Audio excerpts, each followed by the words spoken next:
से प्यार मिला, जैसे हम ब्रह्मा बाबा को नहीं भूल सकते। भले शायद हमें लगता है कि बहुत कम लोग होंगे जिन्होंने दादी से पालना ली हो या ब्रह्मा बाबा से पालना ली हो, वो तो कोटों में कोई है, लेकिन जिन्होंने पालना ली है वो जानते हैं कि क्या थी दादी माँ। आज हम दादी की पालना से ही पले हैं, क्योंकि दादी का एक नाम बहुत इम्प्रेस करता था हमें कि दादी प्रकाशमणि और रोशनी, नाम एक ही जैसा था।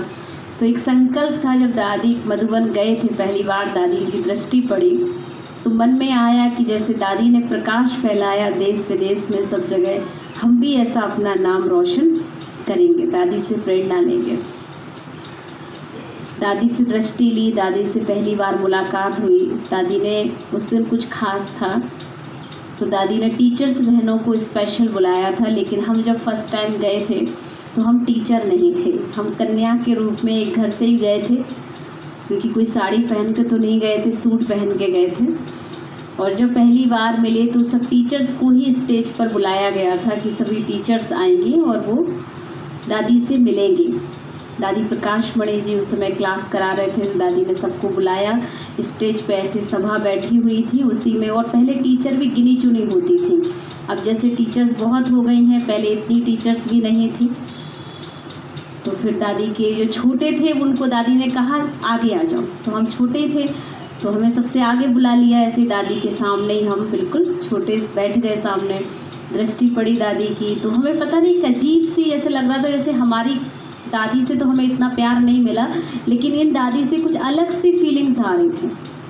ऐसा लग रहा था जैसे अपने घर में आ गए। हमारे पैर तो वैसे ही आपको बताया कर्म अनुभव में कि जमीन पे नहीं थे, तो वो एक अलग अनुभव था ही, लेकिन दादी की दृष्टि कुछ और खास कर रही थी। उस समय जब बाबा मिलन पूरा हो चुका था तो पहले एक कायदा होता था दादी के टाइम पर कि दादी बाद में बच्चों से मिलती थी, जाते टाइम भी मिलती थी, आते टाइम भी सबसे मुलाकात होती थी, और हर एक ग्रुप वाइज होती थी बात। तो टीचर्स की टर्न था तो उसमें टीचर्स की मुलाकात हो रही थी। तो दादी ने जो है, हम 2-3 कन्याएं थे उस बीच में साथ में, तो वो सारी कन्याओं को आगे बुलाया और बुलाकर दादी ने सामने दृष्टि भी दी सबको, टोली भी अपने हाथ से दी। पर दादी को देखते हुए हमारे आंखों में एक अजीब सा जो प्यार के आंसू टपके। दादी ने ऐसे पकड़ा हाथ और दादी ने ऐसे बिठाया, बोले कि किसके आंसू हैं, बाबा के प्यार के हैं या कोई और के आंसू हैं? तो पर वो उस समय की जो दादी की अनुभूति थी, जो दादी ने उस समय कहा और ऐसे हाथ रखा सिर पर, बाबा की बच्ची हो ना तुम, तो बाबा का नाम वाला करोगी। तो वो ऐसा करंट लगा कि दोबारा फिर हम घर गए ही नहीं। तो वो दादी की प्रेरणा रही, दादी प्रकाशमणि जी की, कि इतना उन्होंने प्यार से ऐसे सिर पे हाथ रखा और कहा कि तुम अब जो है बाबा का नाम वाला करोगी। तो दादी की दृष्टि इतनी पावरफुल थी। उसके बाद तो फिर हमारी मुलाकात, क्योंकि फिर गए घर ही नहीं गए, फिर बाबा ही के बन गए। तो उसके बाद फिर जो परिवर्तन आया, फिर दादी से मुलाकात हर बार जब टर्न होता था तो दादी कॉटेज, ऐसा कभी नहीं होता था कि हम दादी कॉटेज ना जाएं। अक्सर में दादी कॉटेज जाना, दादी से मिलकर दृष्टि लेकर उनकी टोली खाकर ज़रूर आते थे। और अक्सर दादी जो है वो टीचर्स बहनों को गिफ्ट देती थी, लेकिन कभी कभी हम पहले ही पहुंच जाते थे, तो छोटे थे तो उस समय दादी उनके साथ में हमको भी गिफ्ट मिल ही जाता था। फिर जब बड़े हो गए, साड़ी पहनना शुरू किया, तो साड़ी के बाद तो फिर टीचर्स ही बन गए, फिर तो आ गई, फिर तो दादी बुलाती स्पेशल थी। तो एक जो प्यार था दादी का, दृष्टि देने का जो तरीका था, और एक जो अपनापन था, वो शायद हमें लगता है कि अभी तक हमने ऐसा कोई व्यक्तित्व, क्योंकि ब्रह्मा बाबा को तो हमने नहीं देखा, लेकिन हमने दादी को देखकर ये अनुभव किया कि दादी ब्रह्मा बाबा से कम नहीं थी। मुझे लगता है ज़्यादा ही नज़र आती थी, क्योंकि बाबा तो इतनी बात बच्चों को इतना सभा को लेकर नहीं करता था, लेकिन दादी के अंदर वो कला थी, इतनी ज़बरदस्त कला थी। लोगों को एक संगठन को चलाने का जो बल था वो दादी के अंदर बहुत ज़बरदस्त था। सबको खुश करके भेजना, कोई ऐसा नहीं होता था जो दादी से खुश होकर ना आए। मतलब हम लोग भी कई बार ऐसा हो जाता है कि सब खुश इकट्ठे नहीं हो पाते हैं, लेकिन हमने देखा दादी से ये विशेषता बहुत सीखने योग्य होती थी कि हर एक बच्चा दादी के पास जाकर वो ये अनुभव करता था कि ये मेरी दादी है। इतना अच्छा अनुभव मुझे लगता है सब दादियों के लिए नहीं हुआ होगा, सबके लिए, लेकिन दादी प्रकाशमणि जी के लिए हर बच्चा कहता था ये मेरी दादी है। ये हमारी दादी है। हर देश विदेश का बच्चा, दादी ने देश विदेश की सेवाएं भी बहुत की, चारों तरफ बाबा का झंडा फहराया, बाबा की अनेक प्रकार की अनेक आत्माओं को ज्ञान देने का काम किया। तो ये भी बहुत बड़ा रोल था दादी का कि ऐसा कोई कोना नहीं है दादी के टाइम पे जो दादा ने हर वर्ग के लोगों को, चाहे धर्म सम्मेलन हो, चाहे वो नेताओं का राजनीतिक सम्मेलन हो, हर वर्ग के लोगों को दादी प्रेरणा स्रोत बने। और दादी ने लास्ट टाइम पे जब शरीर छोड़ा उस समय दादी बिल्कुल, पहले तो काफ़ी ज़्यादा लास्ट में पेपर भी शारीरिक रूप से, जैसे ब्रह्मा बाबा के सामने पेपर आए वैसे दादी के सामने भी बहुत पेपर आए, पर दादी हर पेपर को इतनी सहजता से क्रॉस करते हुए आगे बढ़ गई। और साथ साथ दादी ने लास्ट टाइम पे दादी बिल्कुल ठीक हो गई थी। जब हम लोग गए थे तो दादी को इन्फेक्शन था, दादी को मतलब कोई भी प्रकार से कोई टच करे तो तुरंत इन्फेक्शन हो जाता था, तो दादी को मिलने नहीं देते थे, शीशा लगा होता था, शीशे से ही हम लोग जो है दृष्टि, बहनों भी मिलने जाती थी तो वो शीशे के ऐसे बीच में रख देते थे, दादी उस शीशे से ही वहाँ अंदर बैठे हुए सबको दृष्टि देती थी। पर दादी के चेहरे पे हमें कभी नहीं लगा दादी बीमार है, कभी कभी हमें लगता था कि ये लोग मिलने नहीं देते हमें दादी से, दादी तो अच्छी खासी दिख रही है, मतलब क्यों नहीं मिलने देते हम बहनों, क्योंकि शुरू से मिलने की, बच्चों जैसे नहीं कोई छोटा बच्चा मिलने जाता हो बार बार, ऊपर उसे ना मिलने दिया जाए तो ऐसा लगता है कि क्यों नहीं मिलने दिए जा रहा है, जबकि दादी तो अच्छी है, जबकि दादी अच्छी अंदर से नहीं थी, पर वो बाहर से चेहरे से कभी पता नहीं चलता था कि दादी को कोई बीमारी है, दादी कोई दिक्कत है, कभी पता नहीं चलता था। ऐसे ही मुस्कुराती, वही दृष्टि दादी की, वही जोश एकदम ऐसे दादी का मतलब लगता था। और कभी कभी माइक भी सेट कर देते थे तो वो माइक बाहर सुनाई पड़ता था, दादी जो बोलती थी कभी बहनों को, लेकिन टच नहीं करने के लिए मना होता था क्योंकि दादी बहुत ज़्यादा वो इन्फेक्शन हो जाता था उन्हें। पर लास्ट टाइम पे ऐसी स्थिति बनी कि दादी बिल्कुल ठीक हो गई और हम सबको एक उम्मीद बन गई कि अब दादी तो ठीक हो गई है, अब तो बस फिर से वो बाहर वो खुशी, वो सब कुछ मिलन सब शुरू होगा। लेकिन दादी ने जैसे ठीक हुई और ठीक होते ही दादी ने शरीर छोड़ दिया। ये बहुत बड़ी चीज़ थी क्योंकि समझ में नहीं आ रहा था कि दादी, और हम लोग पहुंच भी नहीं पाए। ऐसा वक्त रहा कि उस समय कुछ भीड़ भाड़ भी इतनी ज़बरदस्त थी कि बहनें, टीचर्स बहनों को बड़ी ने कहा कि सब नहीं जाएंगी, गिने चुनी जो मेन बहनें हैं बस वही जाएंगी, सारी बहनों को, क्योंकि मधुबन में बहुत भीड़ हो जाएगी। और फिर पूरे देश विदेश से इतनी भीड़ थी मधुबन में कि कोई कोना मधुबन का कहीं पर कहीं जगह नहीं थी। शायद अचल भैया को तो पता होगा और जो पुराने लोग हैं वो जानते होंगे, ऐसे प्रकाश भैया। हाँ, इतनी भीड़ थी, लाइव देखा था हम लोगों ने तो मधुबन का प्रोग्राम बाद में। तो वो दादी के टाइम जो अपने मोदी जी है ना, मोदी भी पहुंचे हुए थे मिट्टी में दादी के, वो भी दादी को नमन करते थे। सबसे ज़्यादा मोदी जी दादी को ही प्रकाशमणि को मानते थे, प्रेरणा स्रोत दादी को ही मानते थे वो, क्योंकि शुरू में उनके थ्रू ही उनको ज्ञान में मतलब बुलाया, दादी ने संपर्क लाया। तो उस समय वो राजस्थान के गुजरात के मुख्यमंत्री थे, तो उस समय वो मधुबन अक्सर जो है दादी कभी कुछ प्रोग्राम देती थी तो उनको बुलाया करती थी और वो आते थे। पर जब दादी का सुना तो वो खुद चल कर आए कि दादी इतनी महान हस्ती गई है तो हमारा पहुंचना ज़रूरी है। तो दादी की उसमें हमने आप लोगों को सुबह एक भेजा भी है, एक वीडियो उसमें डाला था, अभी देखिएगा, उसमें दादी का दिखाया है। इतनी भीड़ थी, ऐसे लग रहा था सारे मच्छर हैं, अगर दूर से कैमरा ऊपर से लग जाए तो मतलब सिरे नज़र आ रहे थे लोगों के। पूरा देश विदेश सारा इकट्ठा हो चुका था, लाखों की भीड़ थी उस समय।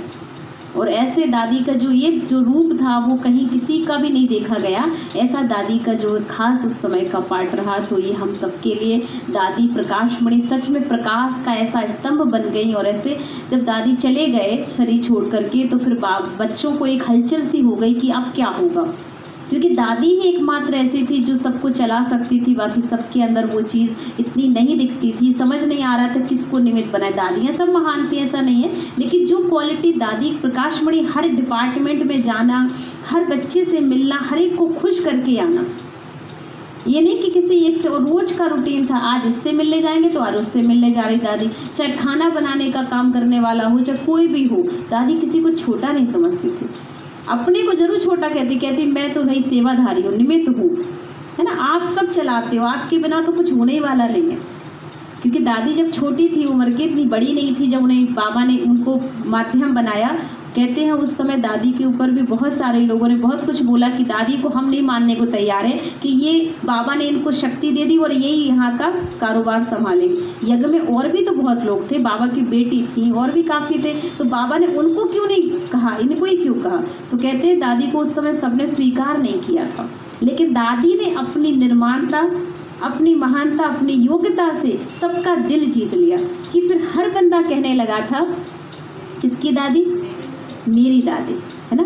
हर बंदा कहता था ये मेरी दादी है, मेरी दादी। मधुबन में एक ही बहार छाई हुई थी, मेरी दादी, मेरी दादी। तो हम सबको ये बहुत ही खुशी का अवसर रहा कि ऐसी महान हस्ती से मिलन हुआ। पर जब दादी ने शरीर छोड़ दिया और सब वतन में जब संदेशी गई और बाबा से प्रश्न किया कि बाबा ये बात हमें बिल्कुल समझ में नहीं आई कि दादी ठीक हो गई थी, फिर तुम्हें क्यों बुलाना था?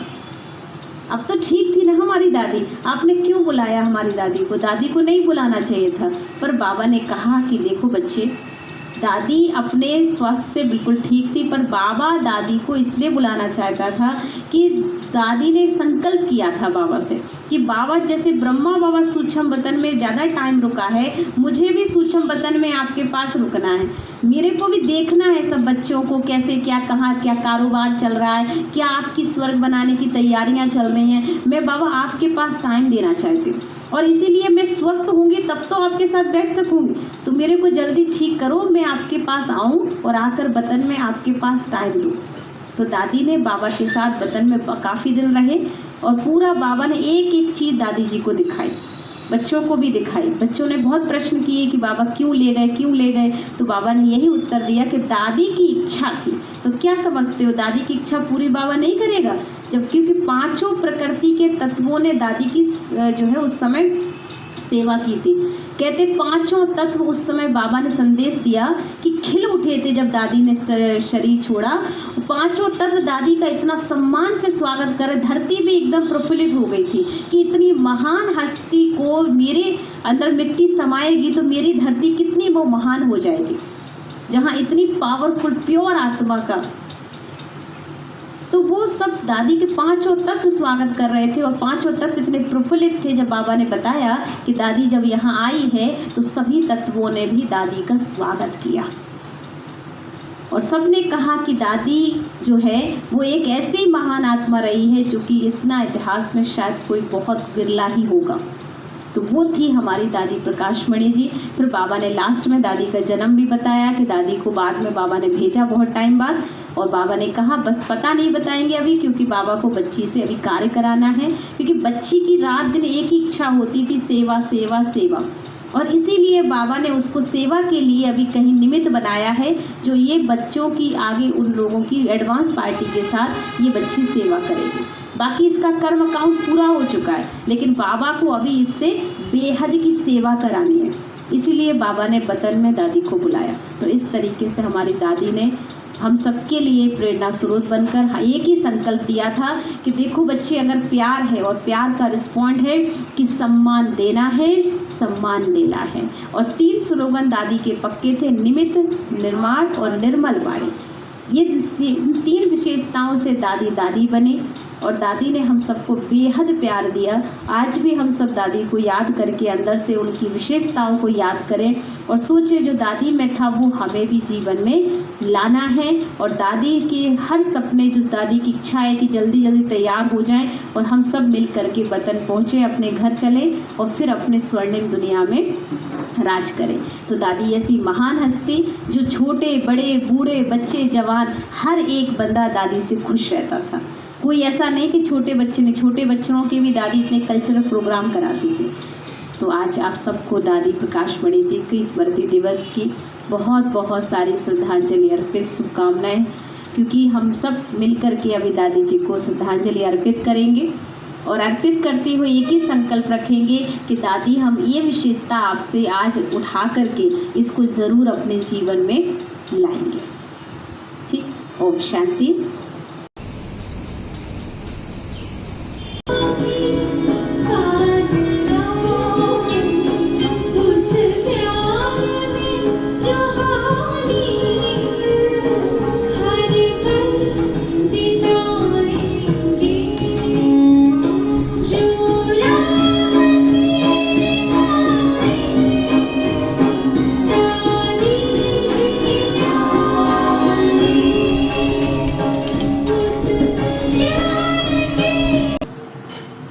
आपको लाइट के फरिश्ते रूप में देखूं।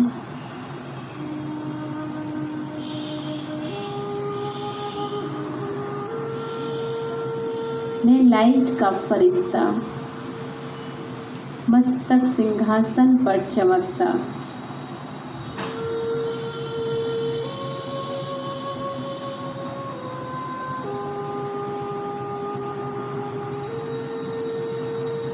अपने सामने बाबा को देख रहा हूँ।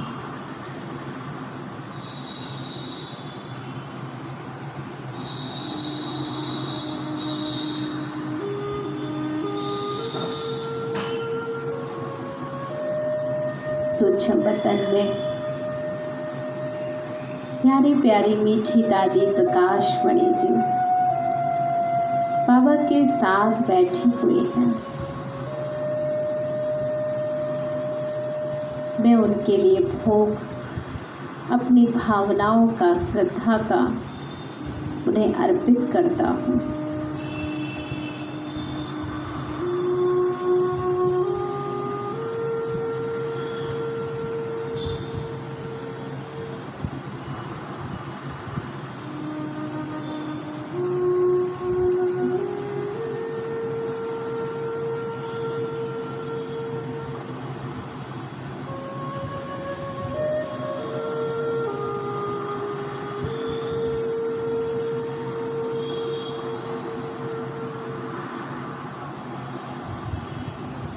मेरे सामने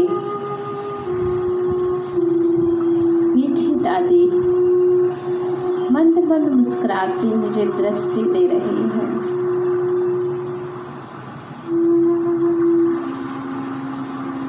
मैं दादी से प्रेरणा ले रहा हूँ। प्यारी मीठी दादी, आपने मुझे अपने जैसा बनाया,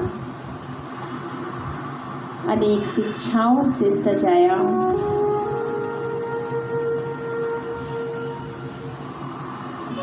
आपके जीवन का स्लोगन निमित्त और निर्माण और निर्मल बाड़ी।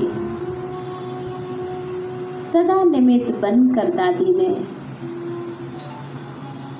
सबकी प्रेरणा स्रोत बनी। सदा निर्माण चित्त झुकी हुई, सबको सम्मान देने वाले,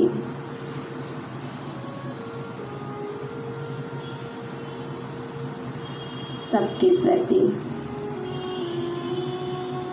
सदा सम्मान की भावना रखने वाली सौमानधारी दादी, अपनी वाणी से सबका दिल जीतने वाले प्यारी दादी माँ।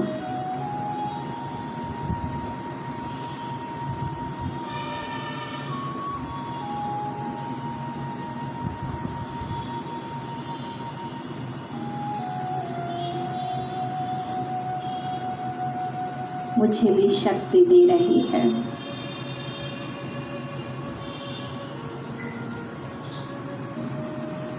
अब मैं अपनी दादी और बाबा के साथ शांति वन की यात्रा पर चलता हूँ। शांति वन, जहाँ पर प्रकाश स्तंभ, जिस भूमि पर इतनी महान हस्ती ने अपना देह विसर्जित किया, देह समर्पित किया, एक ऐसा प्रकाश स्तंभ जहाँ का प्रकाश अनेक आत्माओं को प्राप्त होता है। मैं उस प्रकाश स्तंभ पर खड़ा हो जाता हूँ।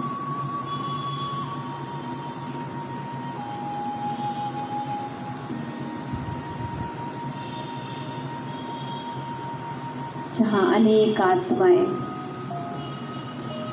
इस स्तंभ से अपने आप को भी प्रकाश का स्वरूप बना रहे हैं।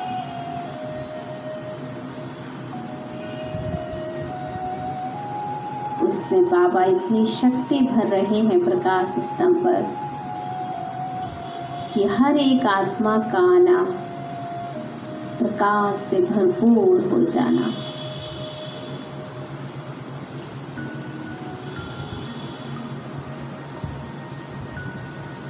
वे सुंदर मिलन दादी और बाबा का देखते,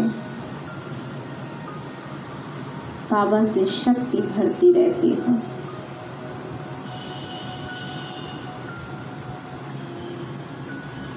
और बाबा के साथ पूरे वर्ष शांति वन का चक्र लगाते।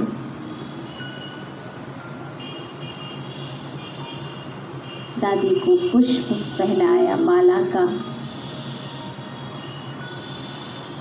इतनी सुंदर पुष्पों भरी माला दादी को पहनाकर अपनी भावनाओं का भोग स्वीकार करा के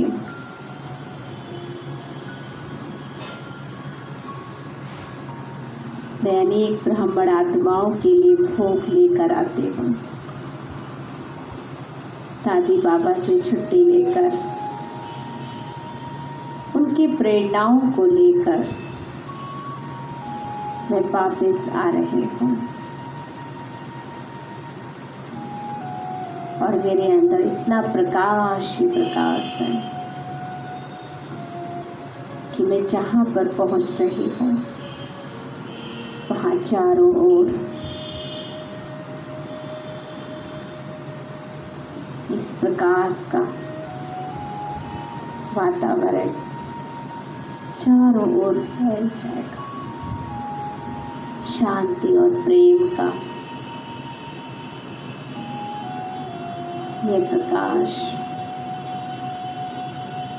विश्व में एक नई दिशा दिखाएगा।